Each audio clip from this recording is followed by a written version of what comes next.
2, 3, 4. Hi everyone! This is Jewish Talk coming to you live from Nassau Community College on 90.3 WHPC, also streaming on the iHeart and the iTunes app. We can be seen in the studios right now on my Facebook Live page and Facebook of this great station, WHPC. This program is now also archived on Spreaker.com. So hi there. My name is Rabbi Pearl, in case you don't know. Good morning, good afternoon, and good evening. This all depends on when you're listening or watching. So let me first begin on a lighter side. A rabbi was becoming terribly distracted and upset by a man who came to synagogue every Shabbat and slept through the entire sermon. Finally, on one particular Shabbat, the rabbi decided to do something about it. As he began to speak, the man, true to form, fell fast asleep. Whereupon the rabbi said quietly, "Everyone who wants to go to heaven, stand up." The entire congregation immediately stood up, except for the sleepy man. When they all sat down, the rabbi shouted in a very booming voice, "Everyone who wants to go to hell, stand up!" This startled the dozing man. Still half asleep, he jumped up and looked around the congregation, who were all staring at him. He turned to the rabbi and said, "Well, Rabbi, I don't know what you're voting on, but it looks like you and I are the only ones for it." Ay, gewalt. Well, good morning, everyone. I want to say hello to Professor Shaw, Robert Rosenthal, Judge, welcome, Joanne Sand, Barry Wool, my goodness, Barry, fantastic, Gene Bradenstein, and I want to say hello to Sean, our station director, who's watching on WHPC page, fantastic, to Dr. Kildare or Kilshevsky, depends what time of the day it is, and to everybody joining us, and of course, especially all those who are listening to us right here at WHBC.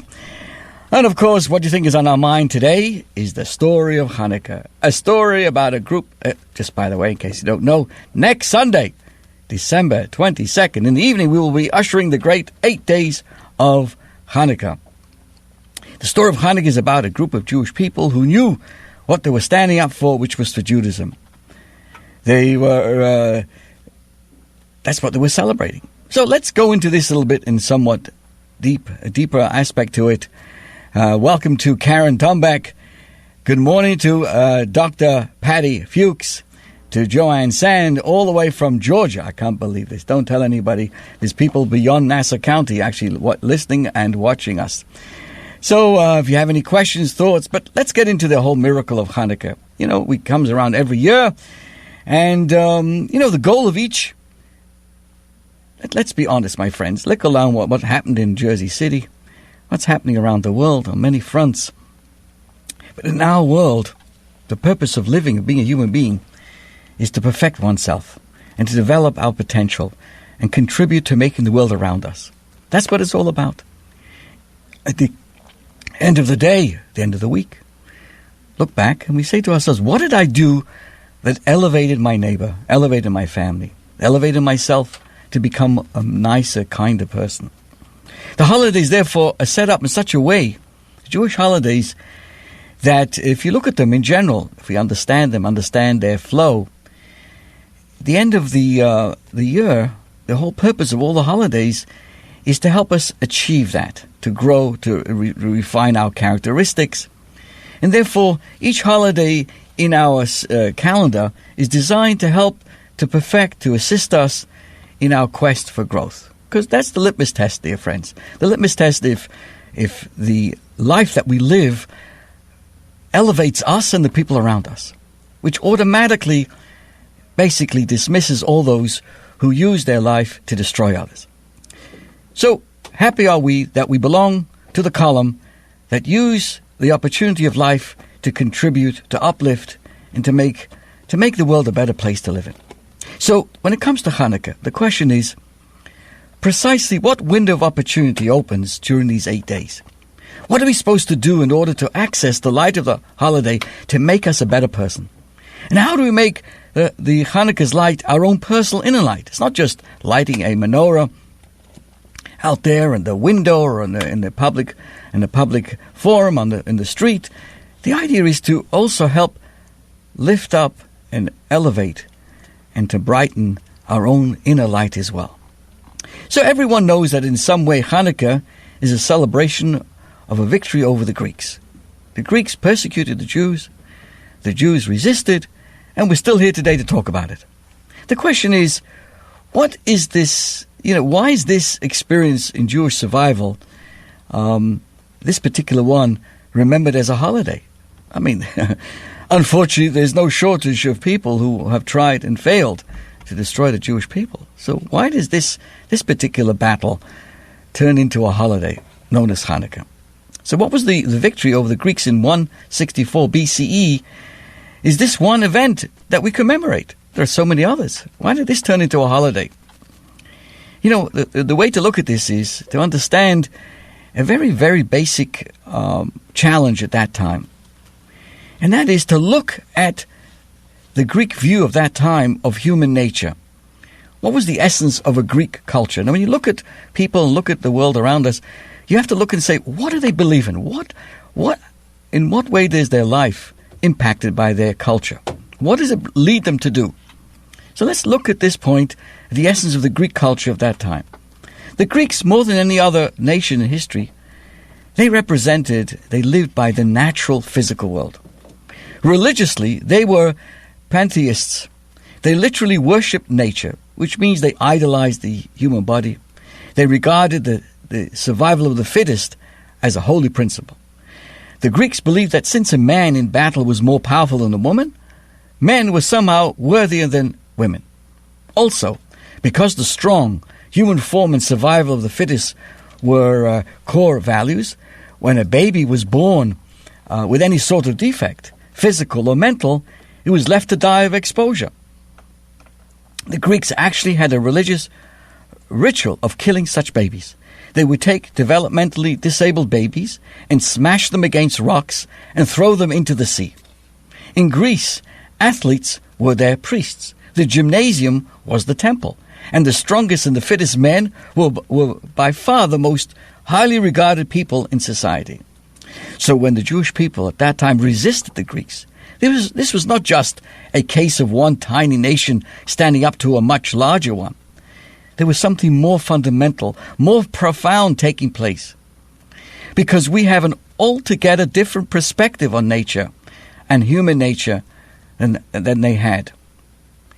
The bedrock of our belief in the way of life is that God transcends nature. We have the ability.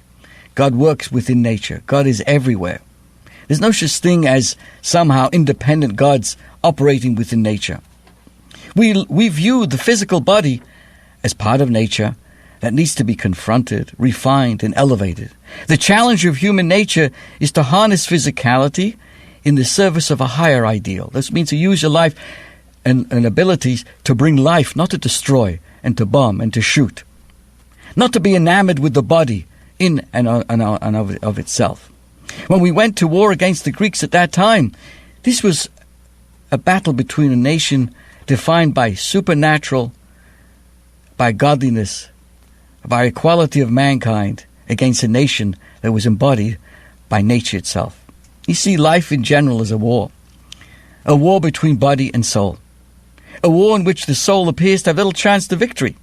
But when it comes to trying to overcome the urges of the body and live like a soul, no matter how many setbacks we have, they aren't failures. Because every single attempt to overcome a physical nature, even failed attempts, actually contain powerful sparks of victory within them. And these sparks have the ability over time to join forces and enable us to ultimately rise above our physical nature and embrace something spiritual, something transcending, a supernatural part of ourselves. So with all of this in mind, we come to appreciate what the holiday of Hanukkah is all about.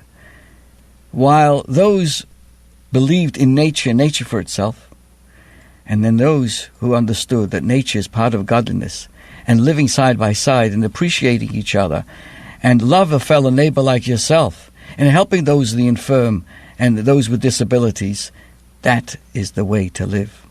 And now we understand what this holiday of Hanukkah is all about. At that time, in 164 BCE, We represented a supernatural will of what Torah was all about. And it went to war against the Greeks, who represented the deification of nature itself. And how did we think? And how do we continue to think? Every good deed that we do lights and uplifts a supernatural flame. Even if we fail today and we fail tomorrow, there's always a potential stored up in all of our efforts, so that one day all of this potential will explode in a burst of light and disperse the darkness. As the Talmud says, the essence of the Greece of that time was darkness. So therefore the events of Chanukah, the celebration of Chanukah, are accompanied by a miracle of lights, because that was the perfect representation of the battle between the light of holiness and the darkness that prevailed. And certainly in the world that we live in today, this message couldn't have come too earlier. The supernatural versus the natural. So here we are at the conclusion of the year. We had Rosh Hashanah, Yom Kippur, we made all kinds of commitments. Now winter now sets in, and sometimes after a while, our commitments start to wane. So during this time of the year, short as nights, so to speak, we could have a feeling of giving up. Oh, look what happened. We were on such a high on the high holidays. By this point, we start to say to ourselves, I was high, I made some commitments. It's too much for me, right? We all remember the day we were in Shul, Rosh Hashanah, and Yom Kippur. Here comes the Chanukah and reminds us the opposite is true. Chanukah is an ideal time to grab those commitments and run with them. Chanukah is when we think about the potential stored up in every effort that we do. Nature is, so to speak, begging us to give up, to be realistic, to realize that the task of growing in a way we hope for, it may be beyond our ability. I'm too old, this kvetching and that kvetching. Along comes Chanukah and says, hello, don't be taken in by the darkness. Don't be taken in by these thoughts. Nature can be vanquished. Nature can be uplifted. The impossible can happen. And that's what Chanukah is all about. And before I continue with 5 powerful insights from the Rebbe on what Chanukah is all about, let me just say hello to those who are posting. I want to say hello to Jean Mary, who is watching. Thank you so much. Let's see what Dr. Kildare has to say.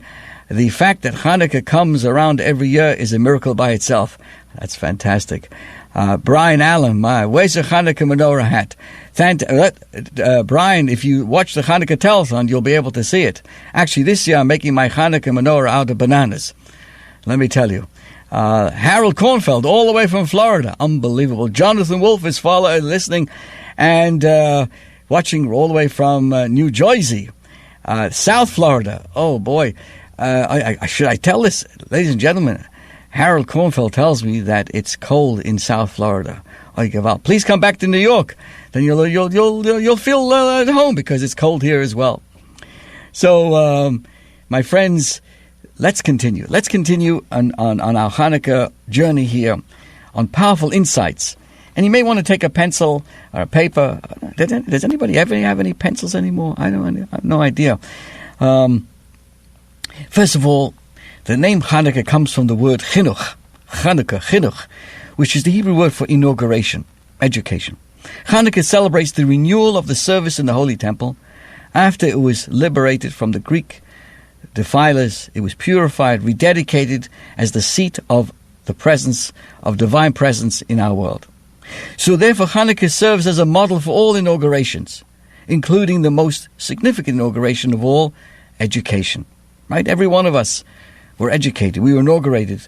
First grade, second grade, third grade, fourth grade. All right? It's all about inauguration, bringing a child into life. That's what the chinuch is, education.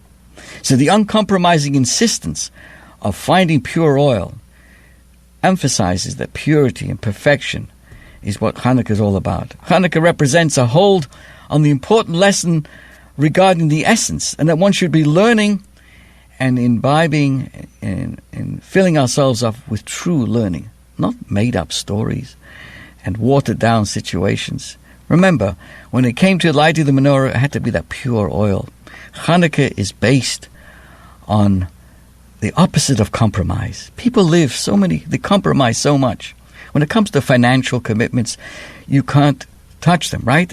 Every penny has to be accounted for. Everything has to be, don't talk to me about donations at this time. I've already given enough, etc. Everybody's exacting about it.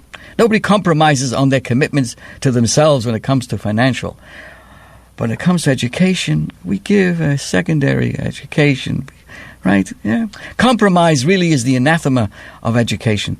To a mature tree, a gash here or a torn limb, there is of little or no consequences. But the smallest scratch in the seed, the slightest nick in the sapling, results in an irrevocable deformity, a flaw which the years to come will deepen rather than erase. So virtually every life is faced with demands for compromises. Some are tolerable and some others not. The educator who wishes to impart a set of values and priorities that will weather them all must deliver, in word and example, the message of impeccable purity, free of even the slightest and the most acceptable compromise. Think of those terrorists. Think about their teachers, right? How the teachers feel that they brought up such people. Light, brightness, radiance are metaphors we use when we wish to speak about hope, wisdom, or goodness. The candle flame, the ray of light, the glowing coal. These are all images in which we recognize our yearning for a better world, for a wiser, more virtuous, more godly self. We're encouraged by the fact that a luminous body like the sun can have such a profound effect on entities and beings millions of miles away, right? How far is the moon, the sun from us? Enriching us with light, with warmth, with energy, with life. So we are encouraged by the fact that a tiny flame on Hanukkah can banish a room full of darkness. If so, all is not lost. If our own souls are described as being candles of God, then little me is not so little after all. All we need to do is to be what we truly are, and that is to act out our innate goodness, and the darkness will melt away. So once a year we celebrate this truth. That's what Hanukkah is all about. For 8 days and nights we celebrate the power of light in ascending numbers. 1 little flame on the first evening, 2 flames on the second. Sounds like the song of how many bottles of beer on the wall. But no, you didn't hear that. But 1 little flame on the first evening, 2 flames on the second, 3 on the third. We kindle the Hanukkah menorah, recalling that the miraculous victory over 22 centuries ago of quality over quantity, over spirit over materialism, right over might. And pray for the day that when these miracles and these victories are not just longer miracles, but really the way of the world, God's world. Another thing that important to think about, that cruse of oil that they found. The truth is, just as they discovered that cruse of oil so many years ago, and they lit it, and it lit up for 8 days, miraculously, until UPS could bring the new delivery of oil, each of us have our own one cruse of oil, which is begging to be discovered. A person may not uncover his internal connection to God in the ordinary circumstances of his life, but when challenged, as in the case of the Maccabees, this inner connection will come to the surface.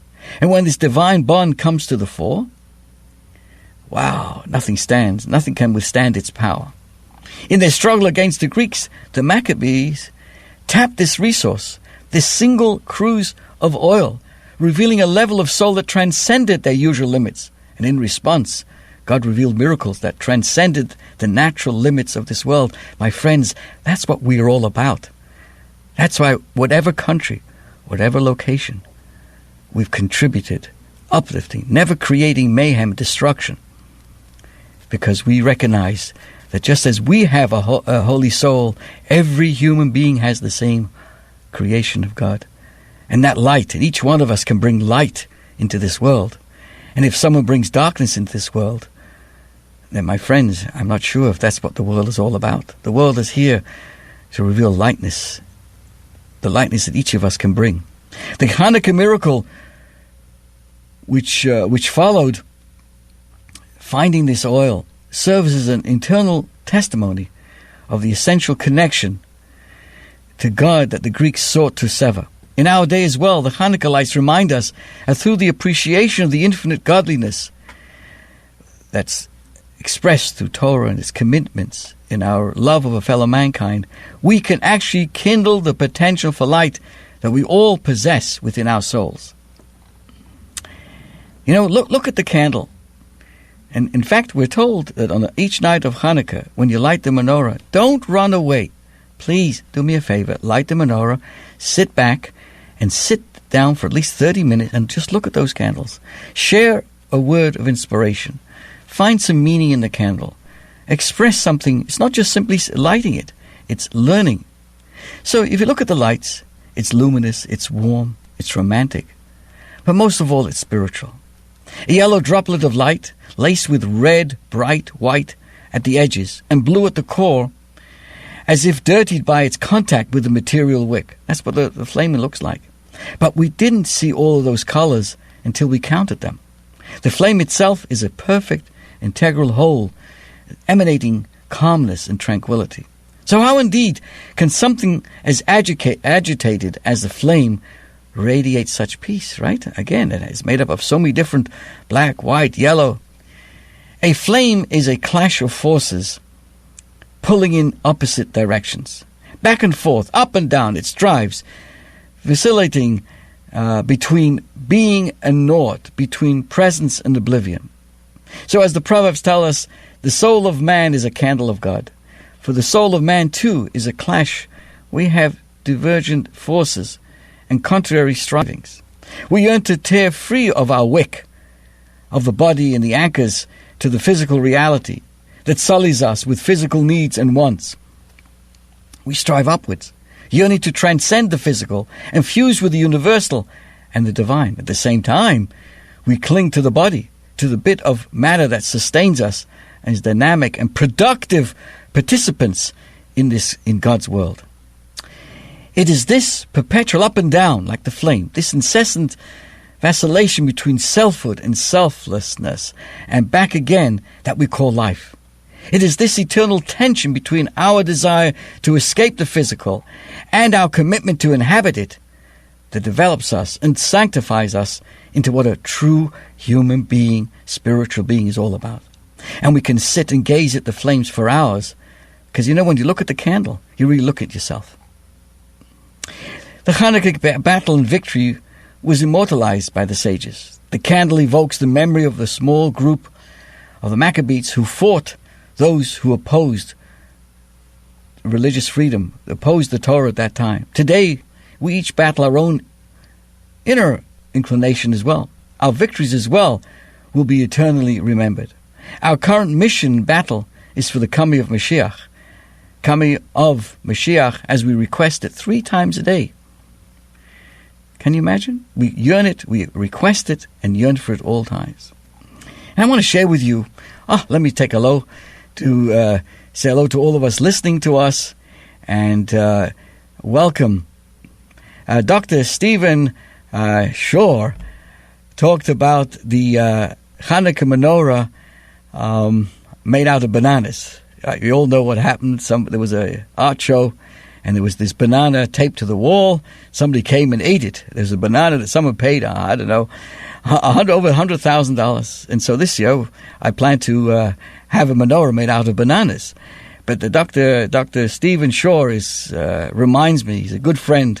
He says to me, look at our posting. He says, make yourself a menorah out of bananas, but as long as you don't go bananas. Well, watch for the telethon. You'll see how we go bananas. And also in our case, though, we're going to have a menorah. We're going to be able to light the menorah, and we're going to be able to eat it too. Okay, you heard it here first. So, wow, my goodness. Let's see who else. Let's say hello to Tzivia Dawn Isaacs, to Ira Scott Gross. Good morning. Joshua Frankel, and to Stephen Epstein. Good morning, Stephen. Sei gesund. Ashrei Yosher V'secha. You love to say that when you come into synagogue. Let's see now. Who do we have here as well, who's just joined us? Good morning to you, Stephen. If anybody wants to meet Stephen Epstein, just go to the boardwalk in Long Beach. You'll see him there. He's always smiling. A really kind individual. But I want to remind everybody that the Rebbe once shared a thought that he once was privileged to hear from his father-in-law, which was the 6th Lubavitcher Rebbe, what he had heard from his father, and who was also Rebbe, Reb Dov Ber. And he was once asked, what is a Chabad Chassid? What is a Chabad guy all about? And he replied that a Chabad Chassid is like a lamplighter, a street lamplighter. In the olden days, there was a person in every town who would light the street lamps with a light he carried at the end of a long pole. On the street corners, the lamps were there in readiness, waiting to be lit. Sometimes, however, the lamps are not as easily accessible. There are lamps in forsaken places, in deserts or at sea. There must be someone to light even those lamps, so that they may fulfill their purpose to light up the paths of others. As we mentioned earlier on, each of us have a soul. A soul is compared to a candle. And also we're told that a mitzvah is a candle and the Torah is its light. So a chassid is one who puts his personal affairs aside and sets out to light up the souls of the world with the light of Torah and mitzvahs. We're all ready. Each one of us are ready and waiting to be kindled. Sometimes they're close, sometimes they're in the desert or at sea. There must be someone who will forego his or her own comforts and conveniences to reach out to those lamps. This is the function of a Chabadnik. The message is obvious, but what I would like to add is, this is not just a function limited to to Chabad Hasidim. It is the function of every single one of us. Every one of us, everyone watching and listening today, right? You go to places, remote places, unexpected places. Why do you think you're there? What the ultimate role is for where you live and the people that you interact with. There's only one reason that all of it binds us all together, and that is in order that each of us carry out the purpose. And what do you think the purpose of this world is? Is lighting up the world. So may God grant each and every one of us, as we prepare for Chanukah, to be that dedicated street lamplighter, and for each of us to fulfill his or her duty with gladness, with joy, and of course with joy and gladness of heart. My friends, we're coming towards the conclusion of the program, and I'd like to go more into Chanukah's unsung heroes, but there's so much more, and hopefully of the coming weeks we'll go more into it. But the key, of course, is for all of us to remember what Chanukah is all about. To look, to search, and you will find light. There are those who search to create mayhem, and then there are those who search to find a cruse of oil. That hope, that holiness that dwells inside of every one of us.